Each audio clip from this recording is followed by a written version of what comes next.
And now we move on to our second leading story. 36 Malian gendarmes from an elite unit were arrested near Bamako after defecting their post in a central region of the country where they were participating in an operation to fight against jihadists. The Force of Rapid Action of the Gendarmerie, FARDGEND, was created in September 2017. According to local representatives, the deserting soldiers from the group were heavily armed upon their arrival at Baguneda near Bamako. Now add that gendarmes Rapid Reaction Force was created in September 2017. It's an elite Malian gendarmerie troop composed of a few dozen elites. Recruitment is rigorous. Members of this force are trained along the lines of a national gendarmes intervention group, the famous gendarmerie. The force intervenes in situations beyond the sole jurisdiction of elementary level operations. It intervenes in high-risk areas in what can be found in the document on the creation of the Rapid Reaction Force.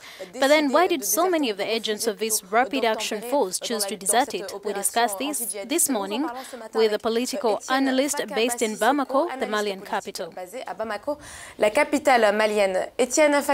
Hello, Etienne Fakabo Sissiko. 36 police officers from an elite unit were arrested for deserting their posts on Tuesday in central Mali to return to the south. What analysis do you make of this?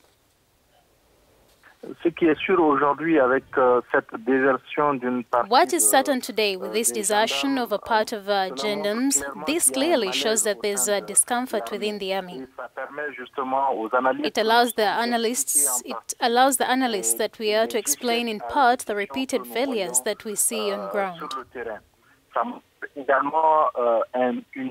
This obviously shows an enormous demotivation of the troops, which can also explain the growing insecurity situation in the north.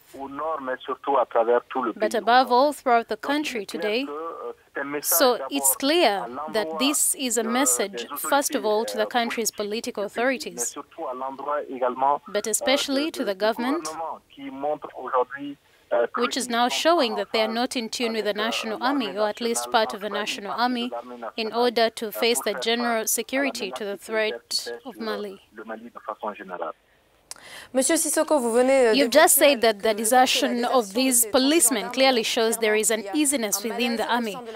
What are the causes, in your opinion?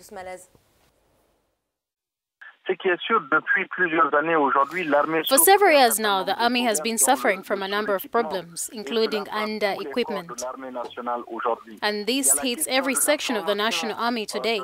There's also the issue of military training, which comes up most often when it comes to the problem of the Mali army.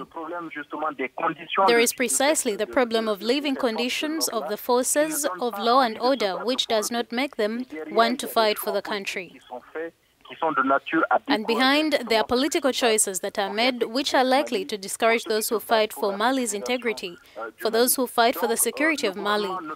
The government does not do enough. The government does not do nothing at all, especially for the nothing army. Because we have come to understand that in a country in crisis we are with the military personnel who barely reach 100,000 CFA francs a month.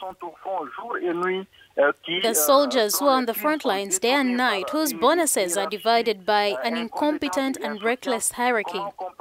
How can we understand that with the Mali security situation? We are still an army, so the national budget allocated to this army is not being used adequately. So it's clear that there are many problems in the national army, which is why I said earlier, all these party problems partly explain what we have just witnessed. Finally, Mr. Fabaka Sissoko, do you think this case is a new bad publicity against Mali in its efforts to attract investors?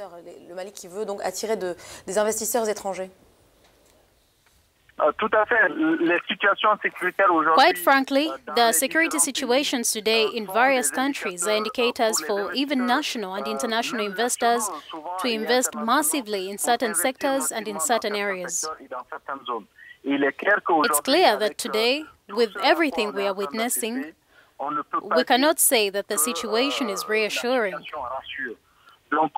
So yes, the security situation is not very good, to attract foreign investors on one side, but also if we put in the same basket the question of economic governance, the issue of the political situation of the country, we realize that Mali has not yet succeeded in marketing its move to bring in foreign investors.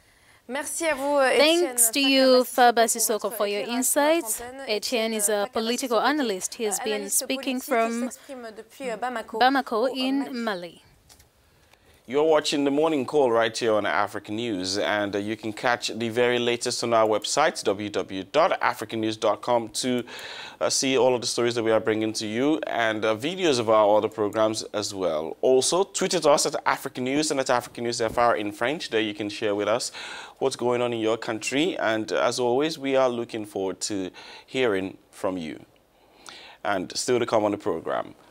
Former African football stars Samuel Eto'o and Didier Drogba are named ambassadors as Morocco launches bid to host the Football World Cup in 2026. We give you details of this and details of the latest results from CHAN 2018 and more when we return after the break. Stick around.